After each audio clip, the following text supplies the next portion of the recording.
Hello, what's up? And welcome to my channel again. Another day, another story that I'm gonna share to you. Ito ay para lamang sa gustong magsimula at wala pang nasimulan. For those who have been practicing now with this business, hello to you and kudos to you. Alam ko hindi madali yung ganitong negosyo, pero alam ko rin naman na kaya mo rin itong simulan. Sabi pa nga nila, don't put your eggs in one basket. Para alam mo kung halimbawa nalugi yung isang area mo, meron ka pang isang backup. And then kung nalugi ka, huwag kang matakot kasi yun naman talaga yung buhay. It's a process of learning. At marami tayong mga bagay na matututunan along the way pag marami tayong pagkakamali. Now ngayon, kung hindi tayo mag-start today, dahil takot tayong sumubok, takot tayong sumugal, takot tayong ma-failed, takot tayo na mawala yung ating pera, hanggang hanggang depend na lang tayo sa ating sahod. At then, pag nag-aral na yung ating mga anak, ang hirap pagkasahin yung sahod. Now ngayon, the advantage is kung nag-start ka, tapos na-failed ka, tapos try ka ulit, hanggang sa maging master mo na.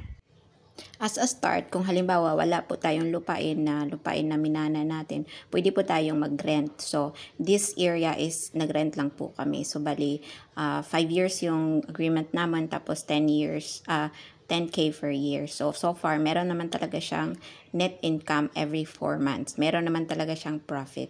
So, yun nga lang, there were times na, syempre, like El Nino at saka yung mga sakuna, like, gaya ng sa amin ay, kung minsan may pumutok yung bulkan, pero so far hindi naman affected. Yung mga ganyang sakuna, expected na natin yan. So kailangan mo lang talagang aware ka at saka ready ka. Anytime na may mga mangyaring hindi naasahan, ready na tayo.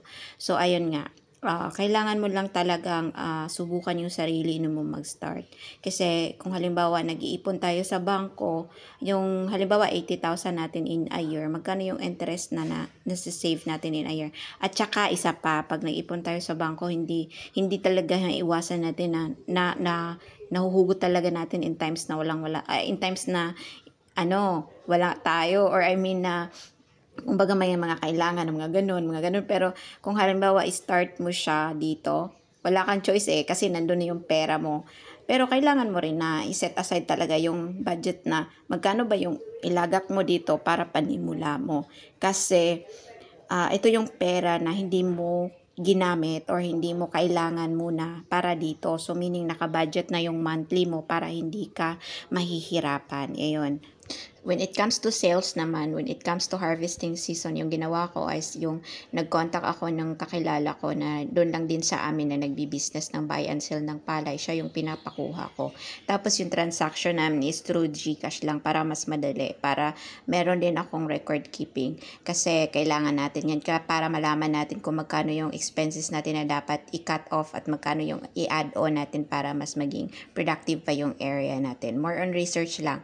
Tapos yun, diretso na yan sa bank. So last time, ayun yung per kg namin naka 1,887 kami. Noon mahal pa yung palay, is sa 26 pa. So medyo profitable naman siya. Depende talaga pag mahal yung palay. Pag medyo less yung price market ng presyohan ng bilihin, medyo konti lang yung profit mo. Pero gano'n naman talaga, trial and error lang, kung baga at least yung pera mo ay hindi na i-stack. Mayroon ka talagang profit. So what if wala tayong panimula, wala tayong kapital, wala pa tayong ipon? Ano ba yung another alternative na pwede natin gawin?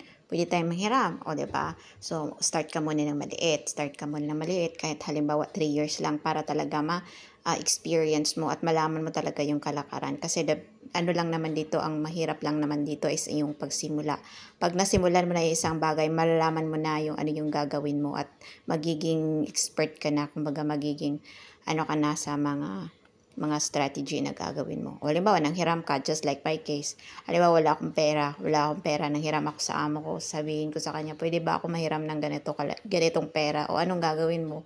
Tapos sasabihin niya sa akin na ikukuha ko ng area kasi pinapabayaran na yung area sa amin. So, kumbaga, wala na akong choice. Every month, kailangan ko na budgetin yung pera ko para doon ko ibabayad. Para make sure talaga na makapagbayad ako at may makikita ko sa pera ko. Kasi nga, kung halimbawa, every month natin, yung pera natin, hindi natin ibabudget yung pera natin. Nako, ewan ko na lang, uuwi talaga tayong luhaan.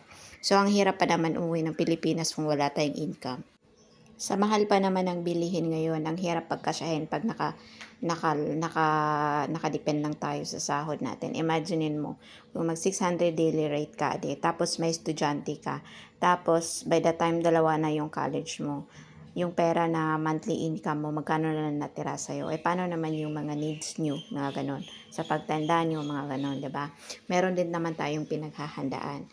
So, ayun, kung halimbawa yung hesitant ka kasi nga wala kang pera, wala kang mapaghuhugutan, wala kang panimula, try muna break down your expenses or manghiram ka sa kung mas maliit na interest or kagaya ko kung halimbawa DH ka, pwede kang mahiram sa amo mo. Magkano yung monthly payment mo sa kanya, yun yung ibabayad mo. At least sure ka na na punta yung pera mo para doon. Tapos hanap ka lang ng magmamanage ng area like yung nanay mo or yung asawa mo, yung ganon.